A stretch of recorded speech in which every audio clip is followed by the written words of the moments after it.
সম্মানিত মা বোনেরা, আল্লাহ সুবহানাহু ওয়া তাআলার কোটি অসংখ্য শুকরিয়া আদায় করছি যে মহান রব্বুল আলামিন রমজান মুবারক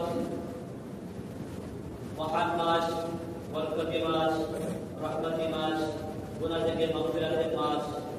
জাহান্নাম থেকে মুক্তির মাস, আল্লাহর প্রিয় বান্দা হওয়ার মাস। এই মাসের মধ্যে আল্লাহ সুবহানাহু ওয়া তাআলা প্রথম দিন থেকে আজকে 27তম দিন পর্যন্ত আল্লাহ তাআলার মহান হুকুম ফরজ রোজা রাখার তৌফিক দান করেছেন, ফরজ নামাজ পড়ার তৌফিক দান করিয়েছেন, কোরআন তিলাওয়াত করার তৌফিক দান করিয়েছেন, জিকির আজকার তওবা ইস্তিগফার দান সাদকা করা আল্লাহ তাআলাকে স্মরণ করার তৌফিক দান করিয়েছেন। সেই মহান রব্বুল আলামিনের শুকরিয়া আদায় করছি আলহামদুলিল্লাহ।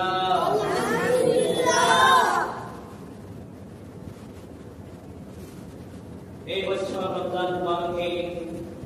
5টি জুমা আলহামদুলিল্লাহ আমরা